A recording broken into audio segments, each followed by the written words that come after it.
Alam ko, galit kayo sa sex muna. Okay, alright. Magbe-break na lang siguro kami.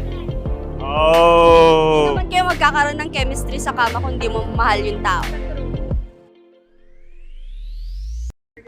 Okay. Anyway, what's your name? Ano yung pangalan? Nais kong malaman. Patricia. Patricia, meron akong tanong sa'yo. Okay? Sa relasyon, anong mas importante? Yung may chemistry sa kama or love sapat na? I think a combination of both kailangan. Kasi feeling ko mag-cheat kapag yung walang chemistry sa bed. Nice. Wow.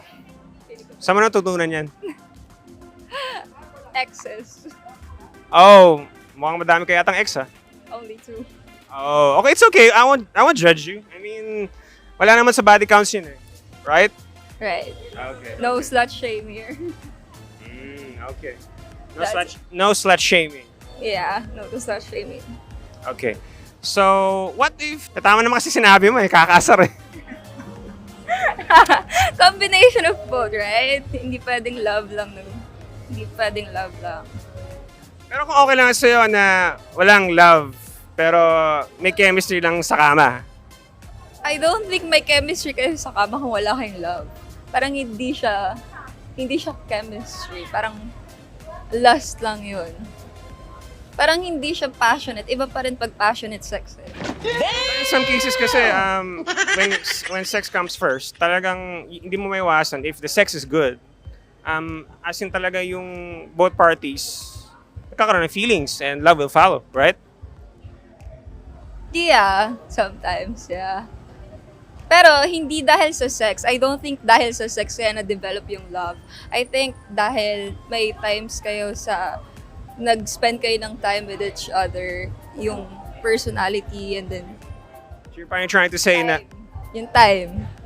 It's not just one-time sex and then you love each other na, right? yes, I agree with you. Yeah. Span ng you're together. So a series of sex, then somehow love will follow.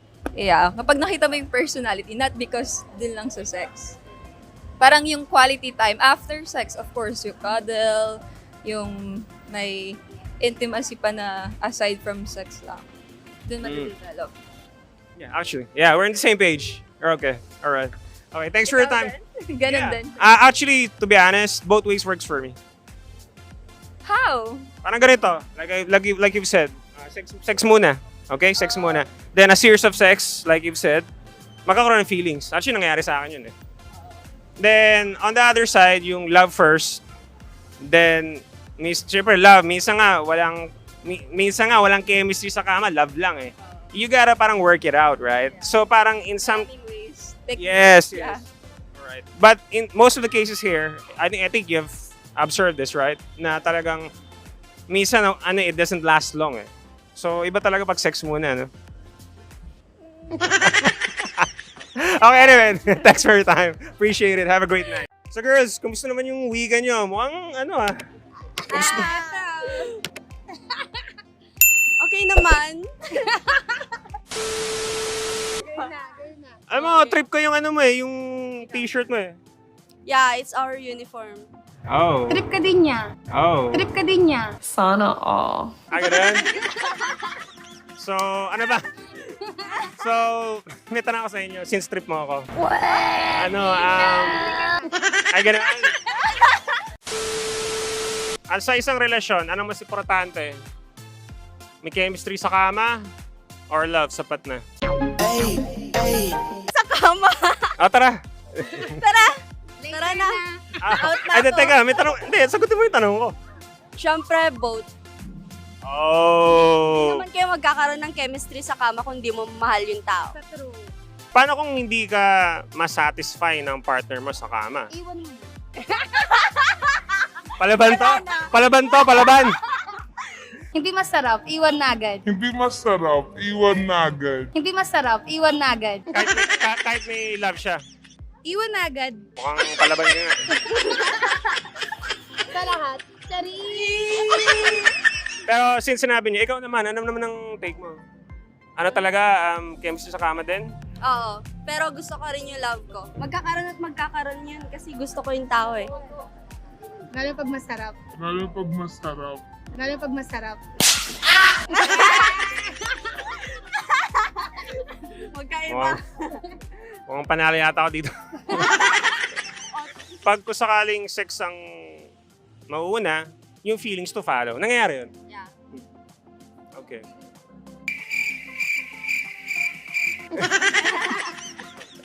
Okay, sige. So, yun lang. Thank you very much for your opinion. Actually, Papatikon ka ba? Papatikon ka ba?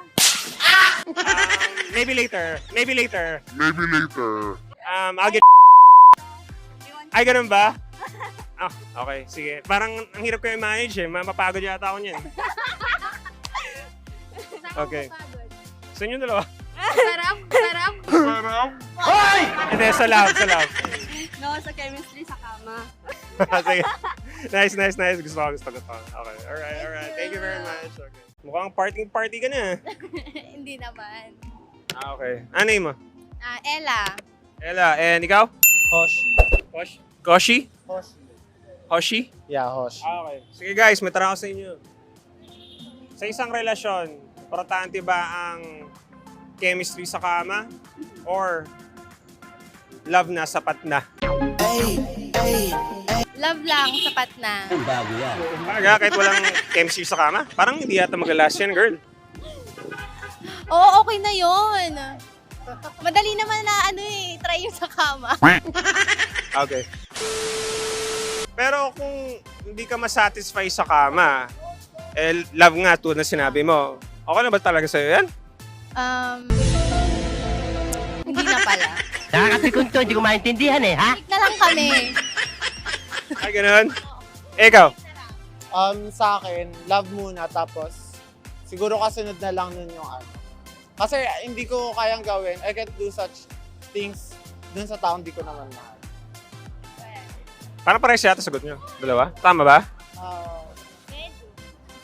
Pero sa'yo love muna. Love muna bago sex. oh, love.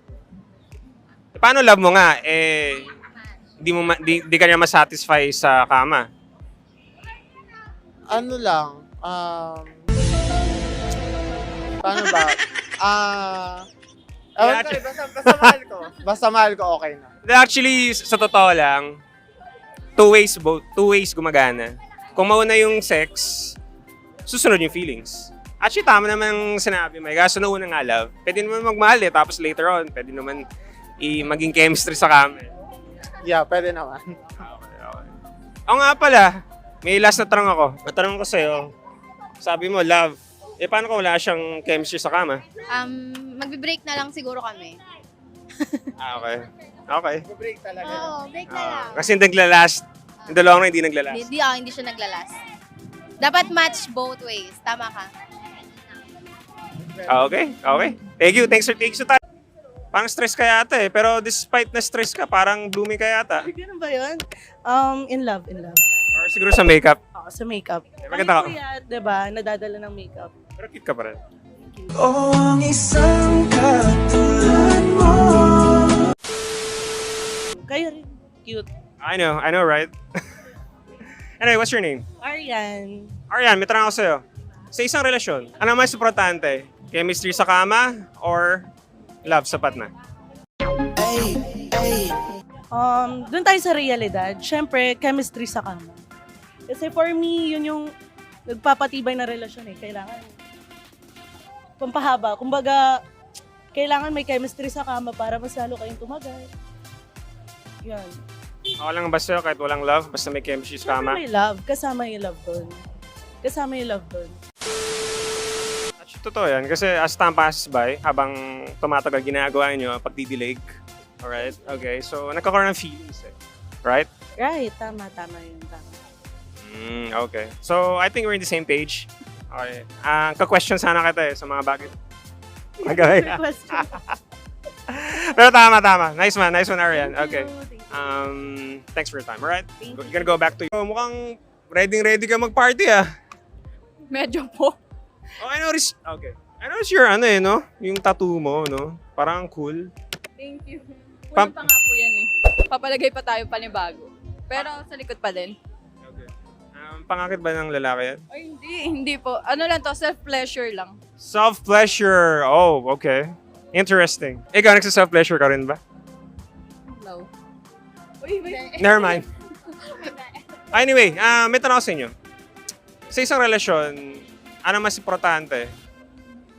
Chemistry sa kama? Or love sapat na? Both. Why both? Why? Kasi sa akin, mas importante na mafe-feel mo yung love during the intimacy or kahit hindi. Any actions na mafe-feel mo yung love, it's matter. Matter most. Ganun. Ikaw? Both chemistry sa kama at saka love. Kasi pwede nga rin iparamdam yung love sa kama. Kasi iba, may iba kasing sex. Hindi naman, may iba, di ba, ibang sex kasi parang you do it kasi gusto niya lang. Iba pa rin yung you do it with love. Mararamdaman mo kasi yun sa partner mo. So, pareha silang importante. Love is not enough. Okay. Pero okay lang ba sa inyo na sex first, then love comes after? Naniniwala naman kayo din doon. Actually, no. Love comes first before kama. Oh. Ikaw? Sa akin din, first love din. Ay, love, yeah. First love. Before anything else. Before anything else talaga. Mas importante kasi mafe-feel mo muna yung love before anything else. Kasi, lahat na gagawa or it falls into magic pagka may love muna.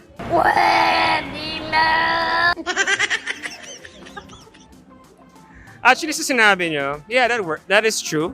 But together with reality, actually, pwede naman, pwede naman sex muna, then unti-unti, habang a series of sex, nagkakaroon ng feelings. Agree? Eventually, no. Either isa lang sa dalawa yung magkaka-feelings. Tapos yung hindi nagka-feelings ang may iwan. Kasi minsan, kunyari, partner lang sila sa kama, pero not in real life. Tapos hindi kayang i-provide nung isa yung gusto ni partner na above pang sex lang. Gusto niya nalagyan ng label or ng love. Pero yung isa is habol nga lang talaga is pang kama. So mas magandang maramdaman nyo muna yung love before kayo mag-level up ng gano'n. Pero kung gusto nyo yung one night lang or talagang yun lang yung habol nyo, tapos hindi nyo isipin yung love afterwards, pwede naman. Pero kasi nowadays, maraming napafall dun sa partner nila ng pangkama lang. And unfair yun sa isa. So, technically, sabi mo, pwede naman sex muna, then along the way, the series of sex, nagkakaroon ng feelings. Parang sinabi mo ganun. Pero hindi sa lahat. Yes. Okay. Hindi sa lahat applicable yung sex muna, then mafe-feel nila yung love. It's not pwedeng both, pero mas maraming hindi kasi. Mas maraming sex lang talaga yung habol. You're somehow parang wanna normalize it? Is that what you're trying to say? Pangit man pakinggan kasi pero karamihan talaga kasi ngayon normalize na lang yung parang makipagkama ka ng walang love. Parang kasing, lalo na sa mga kabataan, parang kasing thrill sa kanila yun eh.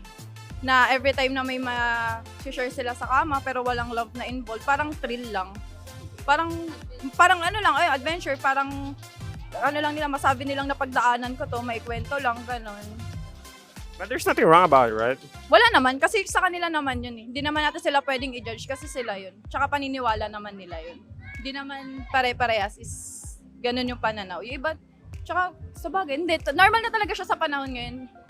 Hindi man, pwede okay naman din kasi sarili naman nila yun. Your friend is just so waiting for his turn. Ikaw. Hindi, kasi though nino-normalize lahat ng mga ganun, pero it depends pa rin sa mga individuals na mas pipiliin muna i-feel yung love before anything else. Or yung mga ganung bagay. Like, for example, sa mga ganitong setups na namimit mo lang somewhere else, like sa mga gimmicks, ganun, or sa mga bars na namimit mo lang yung mga tao. And doon nangyayari yung mga bagay. Dahil doon yun ang gig nangyayari pagka unang meet up, lalo na pag na may influence kayo ng alcohol. So, ganun nangyayari siya sa ganun. Pero pagka iisipin mo, dapat para sa akin hindi siya mano-normalize. Pero syempre, respeto pa din natin yung mga desisyon ng bawat isa. Ganun lang. Thank you. So more of a personal choice. Pero agree, wala din naman masama pag sex muna, ano? Siguro, pero wala naman. Depende naman yun sa mga, sa bawat isa. Ganun. Okay na yan. Actually, kala ko galit kayo sa sex muna. Okay, alright. Kailangan natin lahat yan. Watch rin. Oh! Palaban! Lumabas din pala. Wow, sorry. Tangina mo, ginagawa mo. Diba? For experience lang. G naman. Pero kasi, basta ewan ko, parang hirap normalize siya. Tapos, for experience, okay lang yun. Pero kasi kung yun nga, yung pagpapasukan na ng love, malabo na yun. Lalo na kung ganun kayo nag-start. Hindi ko nilalahat Pero parang pag gano'n kasi kayo nag-start, hindi naman sa nilalahat ko ng ganong setup is yung iba kasi nawawala na ng respect sa partner nila. Kasi iniisip nila, pwede niyang gawin to with anyone kasi nagawa niya sa akin. Okay, hindi ka naman galit, no? Hindi ako galit. Kumbaga, parang parang tinitignan ko lang yung pananaw ng iba na nagawa mo to sa akin. Kasi hindi naman tayo magmamalinis. Yung iba talaga ganun yung iniisip. Lalo na kung sa bar nila na-meet yung boy or girl. Pero kung sakali, na-meet kita sa bar, ako mismo, ano bang unahin mo? Sex muna or love? Love muna. Get to know each other. No to sex. Oh! Sex agad. Di pwedeng make-up lang. Bakit ka agad? Ito na sinabi mo, wala namang masama. Sorry. It all boils down to personal choice, right? Yes, true. Okay. So, it's been a pleasure meeting you guys. So, parang party ka na. Siyempre. Alam mo, I just noticed you're like a pillow. Why? You're bouncy. Oh, ang isang katulad mo. Anyway, may tanong ako sa'yo, girl. What's your name nga pala? Luis. Luis. Parang boy. Yung spelling iba naman. Hindi ba Luisa? Luis talaga. Luis. Okay, May Ann. okay. I'll just call you Anna lang. Okay. Alright. And bouncy? Ay di na dapat pang pakawalan. Ann lang. Okay, Ann. Okay, Ann, may tanong ako sa'yo. Sa isang relasyon, anong mas importante? Yung may chemistry sa kama or love sapat na? Love sapat na, syempre. Why? Kasi yung sex mahahanap mo naman like sa ibang tao, ganun. Pero yung love, unique kasi siya. Di mo siya makikita sa iba. So, okay lang sa'yo, love lang, pero walang chemistry sa kama. Okay lang. Wholesome. Oh, wholesome. Parang naman di kayo maglalas nun pag ganun, be. Eh, kasi puro sexes, wala naman love. Actually, love will follow after a series of sex. Hindi lahat, yung iba nang gugos. Marami nang nakakaalam niya. I do that. Nah, just kidding. Baka ikaw, nag-ghost ka rin, ha? Doon din napunti. Kaya, Loyo. You have a boyfriend? Okay, that's good. Ay, okay lang ba sa'yo? Okay lang? Alright, okay. Naniniwala ka naman na after a series of sex, nagkakaroon ng feelings? naman. Yun pala eh. Nag-agree ka pala. Nag-agree, pero mas iba mo pa rin yung love, syempre, kaysa sa sex. Personal choice. For me, love talaga. Personal choice? Pero okay lang naman sa wala namang masama doon. Oo naman. It's normal. Iba't iba tayo ng perspective sa buhay. Actually, sa totoo lang, both ways work. Pero for you personally, sabi mo na mas love muna, then sex. Sa bagay, meron naman ganun. Pero based on my observation no? Yun nga, sex muna, then a lot of series of sex, then nakakaroon ng feelings. Right? Naniwala ka naman dun, no? Oo naman. Iba lang yung paniniwala natin. So, yeah. Point ka naman, tama ka naman. Tulad ng sinabi ko, both ways work eh. Yeah. Okay, yun lang. Thank you for time. Appreciate it. Alright? More power to you and regards sa BF mo. All due respect. Okay, mukhang galing sa party Actually, kakarating lang po. Karating lang. Okay, kumusta naman party? Hindi ko pa po alam kasi papasok pa lang kami. Okay, alright. Masyado naman maagang tanong ko sa inyo. Pero anyway, ang tanong ngayon for tonight, ano ang mas importante para sa inyo? Ang may chemistry sa kama or love sapat na? For me, love, sapat na. Why? Kasi wala namang magagawa yung sex if ever. Yeah. And tsaka, pangit pag yung relationship nyo, umiikot lang sa sex. Yeah. So for me, mas importante yung love kaysa sa sex. Ikaw? Yeah, and if a man truly loves you, like, it's not all about the interactions or something. It's all about the purity of, intentions. I agree with that.